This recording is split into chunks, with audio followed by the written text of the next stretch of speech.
Taste the Daily. Mega TV நேயர்களுக்கு வணக்கம். பெண்கள்.com நிகழ்ச்சியில் சுபகிரகம் பகுதியில் அனைவரையும் சந்திக்கிறதுல மிகவும் மகிழ்ச்சி. இன்றைக்கி நம்ம கதை சொல்லக்கூடிய ஒரு நேரம்.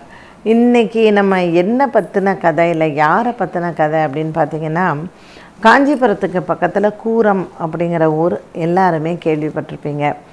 அங்கே பிறந்த கூரத்தாழ்வார் இவரினுடைய கதையை தான் நான் இன்றைக்கி நம்ம பார்க்க போகிறோம். ஸோ இவர் வாழ்க்கையில் நடந்த 2 முக்கிய சம்பவங்கள். கூரத்தாழ்வார் அந்த கூரம்ன்ற ஊரில் யாருக்கு பிறந்தார்னு பார்த்திங்கன்னா, நந்தா மற்றும் பெருந்தேவி அப்படிங்கிறவருக்கு தான் இந்த கூரத்தாழ்வார் பிறந்தார். ஸோ பிறக்கும் பொழுதே இவருக்கு இந்த பெயரா அப்படின்னு பார்த்திங்கன்னா கிடையாது. ஸ்ரீவத் சாங்கர் அப்படிங்கிறது அவருடைய பெயர். இப்போ திருமார்பன் அப்படின்னு அர்த்தம். ஸோ இவருக்கு இவ அப்பாவுக்கு அடுத்ததாக இவர் நாட்டை ஆளக்கூடிய ராஜாவாக வரார். ஒரு நாள் இரவு நேரத்தில் அப்படி வீதி உலா வரும்பொழுது ஒரு பெரியவர் அங்கே நின்று அழுதுன்ட்ருக்கார். ஸோ இந்த ராஜா ஒளிஞ்சிருந்து பார்க்குறார். அப்போ அந்த பெரியவர் புலம்புறார், என் பொண்ணை யாருமே கல்யாணம் பண்ணிக்க மாட்டேங்கிறா. ஸோ இந்த பொண்ணை நான் கொலை பண்ணிடுறேன், இந்த பொண்ணு இருந்து என்ன பலன், ஸோ அவளையும் கொலை பண்ணிவிட்டு நானும் செத்து போகிறேன்னு சொல்லி இந்த பெரியவர் புலம்புகிறார்.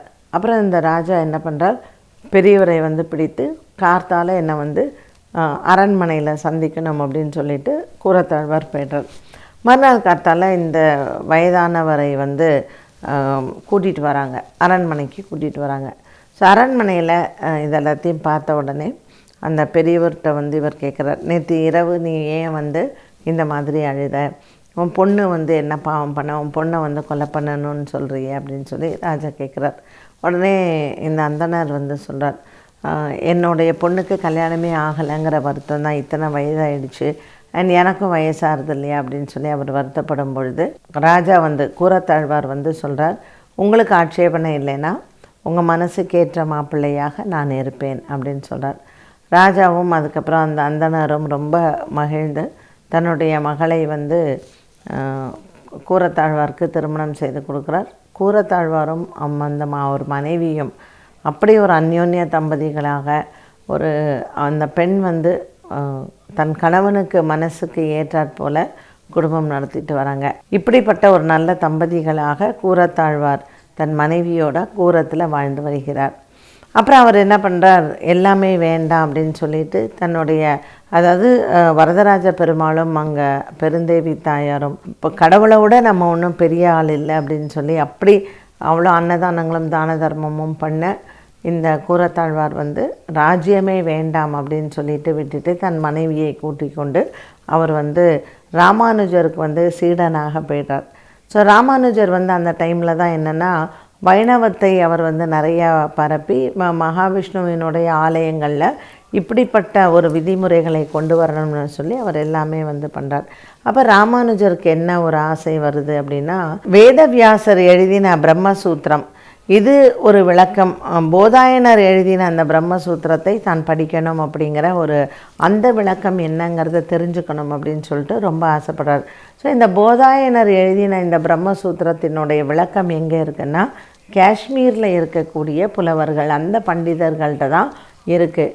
ஸோ இதை போய் எப்படி வாங்கிறது, இல்லை இந்த காஷ்மீரில் போய் இதை எடுத்துக்கொண்டு வரணுமே அப்படின்னு சொல்லிட்டு ராமானுஜர் என்ன பண்ணுறார், கூரத்தாழ்வாரை கூட்டிகிட்டு காஷ்மீர் போகிறார்.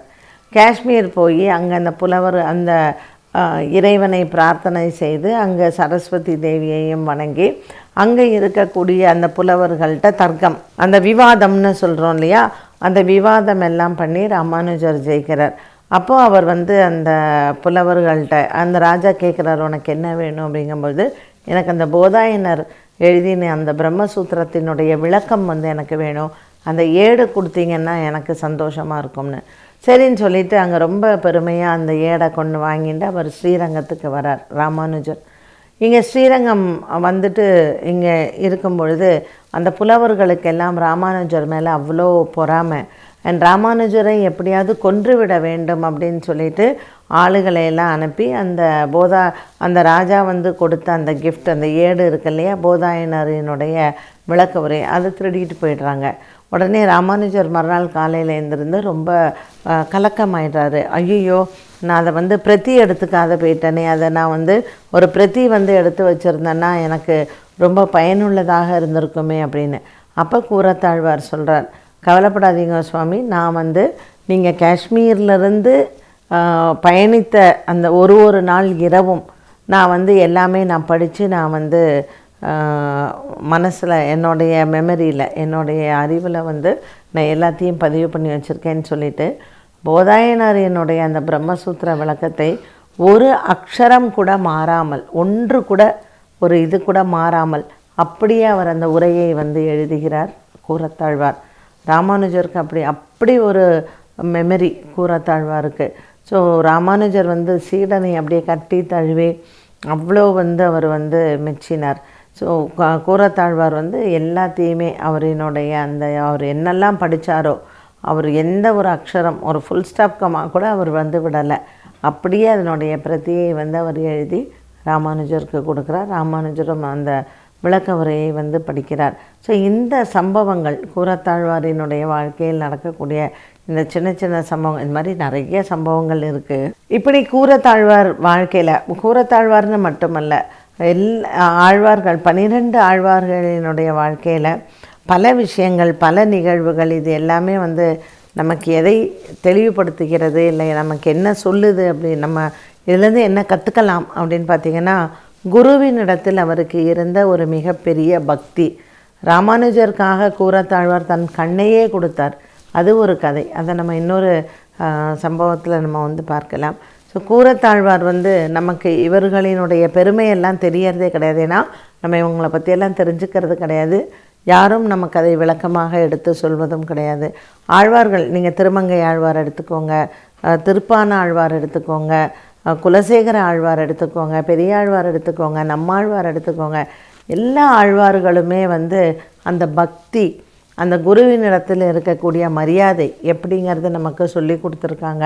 இந்த கூரத்தாழ்வாரினுடைய சம்பவம் இப்போ நான் சொன்னேன் இல்லையா, குரு வந்து தூங்குறார், அதனால் நான் தூங்கக்கூடாது அப்படின்னு சொல்லிட்டு கூரத்தாழ்வார் அந்த அந்த போதாயனர் எழுதின அந்த வியாக்கியானத்தை ஃபுல்லாக படிக்கிறார். படித்து அவர் அந்த பிரம்மசூத்திரங்கிற சொல்லக்கூடியதை அத்தனையும் ராமானுஜருக்காக அவர் உட்காந்து எழுதுகிறார். இந்த குரு பக்தி தான் அவரை வந்து இன்றைக்கி நம்ம ஆழ்வாராக நம்ம வந்து அவரை வணங்குகிறோம். ஸோ அவர் வந்து பிறந்தது வந்து ஹஸ்த நட்சத்திரத்தில் அவர் பிறந்தார். இந்த ஹஸ்த நட்சத்திரம் அப்படிங்கிறது கூரத்தாழ்வாரினுடைய திருநக்ஷத்திரம், ரொம்ப விசேஷம். அண்ட் காஞ்சிபுரம் வரதருமே வந்து ஹஸ்த நட்சத்திரம் தான். ஸோ ஒவ்வொரு மாதமும் நம்ம இந்த ஹஸ்த நட்சத்திரத்தில் கூரத்தாழ்வாரை மனசால் வேண்டிக்கலாம். கூரத்தாழ்வார் பெருமாள் மேலே அத்தனை பாடல்கள் வந்து பாடியிருக்கிறார்.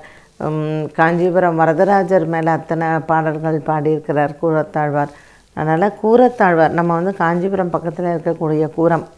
பசங்களுக்கு நல்ல ஒரு மெமரி பவர் வேணும், பசங்க வந்து படிப்பில் ரொம்ப நல்ல கெட்டிக்கார பசங்களாக வரணும்னா இந்த ஹஸ்த நட்சத்திரத்தன்று கூரத்தாழ்வாருக்கு அங்கே போயிட்டு விளக்கேற்றி அவர் பெருமாள் மேலே எழுதின பாடல்கள் இல்லை அவரை நினைத்து ஒரு 2 நிமிஷம் நம்ம தியானம் பண்ணனாலே பசங்க வந்து ரொம்ப நல்லா படிப்பாங்க. நல்ல ஒரு மெமரி பவர் வந்து இருக்கும் கூரத்தாழ்வாரை வணங்கும் பொழுது. இப்படி நம்மாழ்வார் எடுத்துட்டிங்கன்னா நம்மாழ்வாரினுடைய பெருமை அப்படிங்கிறது சடகோப்பன்னு சொல்கிறோம். நம்ம சடாரி வைக்கிறோம் இல்லையா, கோவிலில் போய் சடாரி வச்சுக்கிறோம் இல்லையா, அதில் பெருமாளுடைய பாதம் இருக்கும். அந்த சடாரி தான் நம்மாழ்வார். ஸோ ஒவ்வொரு ஆழ்வாரும், பெரிய ஆழ்வார் வந்து ஆண்டாளினுடைய அப்பா, தொண்டரடிப்பொடி ஆழ்வார் அவர் வந்து புஷ்ப கைங்கரியம் பண்ணவர், பூக்களை எல்லாம் பறித்து. அவர் வந்து எப்படின்னு கேட்டிங்கன்னா, தொண்டரடிப்பொடி ஆழ்வார் ஸ்ரீரங்கத்தில் இருக்கக்கூடிய ரங்கநாதரை தவிர அவர் மற்ற எந்த தெய்வத்தினுடைய பாடல்களையும் அவர் பாடினதே கிடையாது. அரங்கனை கண்ட கண்கள் மற்றொன்றனை காணாதுன்னு சொல்லிட்டார் அவர். அதனால் தொண்டரடிப்பொடி ஆழ்வாரினுடைய கதையை எடுத்துட்டிங்கன்னா அவரும் ஒரு ராஜாவாக இருந்த. ஸோ யாருமே பிறப்பிலேயே ஒரு பெரிய மகானாக இல்லை. அவரவரினுடைய வாழ்க்கையில் ஒரு ராஜாவாக இருந்து எல்லாத்தையும் துறந்து அவங்க வந்து ஒரு குருவை தேடிக்கொண்டு அவங்க சீடனாக இருந்து இறைவனை அடைந்தார்கள். இந்த கதையிலிருந்தெல்லாம் நம்ம தெரிஞ்சுக்க வேண்டியது என்னென்னா, குருவினிடத்தில் எப்படிப்பட்ட பக்தியை நம்ம வந்து வெளிப்படுத்துகிறோம், இறைவனை நம்ம சென்று அடைவதற்கான அந்த வழி, நம்ம எவ்வளோதான் பணம் காசு பதவி இது எல்லாம் இருந்தாலும் இறைவனை சென்றடைய வேண்டிய வழி என்பதை நம்ம எப்படி தேடிக்கொள்ள வேண்டும் அப்படிங்கிறது தான். இந்த கதையின் மூலமாக, இல்லை இன்றைக்கி நம்ம ஒரு ஆன்மீகத்தில் பார்க்கக்கூடிய ஒரு கதையின் மூலமாக நம்ம என்ன தெரிஞ்சுக்கிறோன்னா, ஒரு குரு பக்தி எப்படி இருக்கணும், அண்ட் ஒரு இறைவனை அடைவதற்கு நம்ம இந்த குருவின் மூலமாக சென்றடையக்கூடிய மார்க்கம் என்ன, இதையெல்லாம் தான் நாம் இந்த மாதிரி ஆழ்வார்களினுடைய கதைகள் மூலமாக, அவர்களினுடைய பாசுரங்கள் மூலமாக நாம் தெரிந்து கொள்ளலாம். என்ன நேயர்களே, இன்றைய பெண்கள்.com நிகழ்ச்சியில் சுபகிரகம் பகுதியில் அழகான ஆன்மீகத்தில் இருந்த ஒரு கதையை பார்த்தோம். மீண்டும் சந்திக்கும் முறை நன்றி, வணக்கம்.